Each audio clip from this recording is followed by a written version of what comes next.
Hi students, this week we're talking about the crises in the 14th century. Now, in centuries past, when faced with crises like this, the people of Europe and the people of Western civilization would typically have turned to the church for help and guidance through these and consolation through these difficult times. However, in the 14th century, the Catholic Church of the medieval period is facing a series of crises of its own, which makes it far less effective in providing the help that people would typically have looked to the church to provide. The first challenge that the church is facing during this period is a breakdown of the alliance between the papacy and the Frankish kings. Now remember that this alliance had previously been critical to both parties. Both parties had appreciated the military support that the Frankish kings, the kings of France, provided the papacy. The papacy or the Frankish kings appreciated the support and authority and authenticity that the papacy provided them. However, in the late 13th century, there's a breakdown of this alliance between the Pope Boniface VIII and Philip IV of France. And Philip IV of France, basically the backing of the papacy has made the French kings too powerful.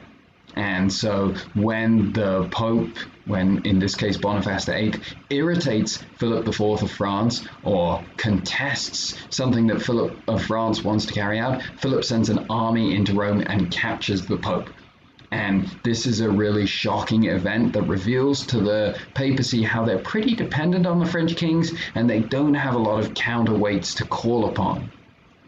And so Philip then persuades subsequent popes to leave Rome and settle in the French city of Avignon. And the popes do this for a number of reasons in addition to Philip's political pressure. Rome has become quite unhealthy and quite dangerous. There's all kinds of gang warfare in Rome and in the states, Italian city-states around Rome. And moving to Avignon enables the popes to carry out some important reforms in the church. However, the critical linchpin of the authority of the popes to govern the church had always been the fact that they were able to connect themselves back to Peter the Apostle, the first pope, that they had authority because they could trace their teaching back to the very first followers of Christ.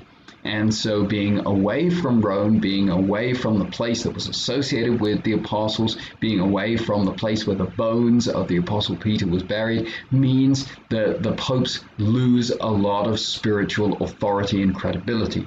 It's now very easy for those who want to disagree or disobey them to present them as just captives of the French kings. That's in a land that's surrounded by a French army, French territory. Most of them are French because Philip and the subsequent French kings exercise great influence in who gets chosen as pope.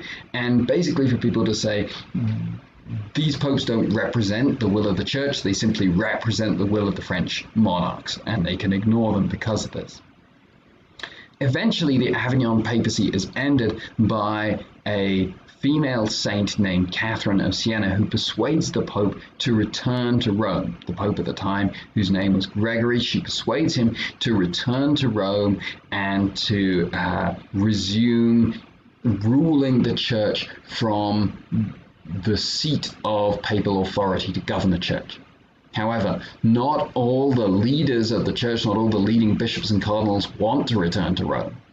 And they seize the pretext for the ongoing violence in Rome to flee from Rome, to flee back across the Alps, and to declare that they are going to elect a new pope in France. And so now the papacy has made it through the Avignon period, and that loss of credibility, they've made it back to Rome, or so they hoped, but now there are two people claiming to be pope. One in Avignon, one in France, and one in Rome in Italy. And so you have this very difficult situation for Christians at the time because they don't know who the Pope is. That means they don't know who should appoint their bishop. And you can kind of extend that down the line, and you can say that for people at the time, they could start to have reasonable doubt as to whether even their sins were being forgiven. And this is a really crucial a long period where the church is losing its authority, where it's not providing leadership to believers at the time. And this isn't going to be ended for another 30 years until the Council of Constance. And so one of the challenges for medieval society in the 14th century is the papacy, which established itself as a leader of medieval Christianity and medieval Christian Europe in the time of the Crusades, is losing a lot of that authority through these successive crises. The period of residency in Avignon, and then what's known as the Great Western Schism, where you have two and even at times three people who are all claiming to be Pope.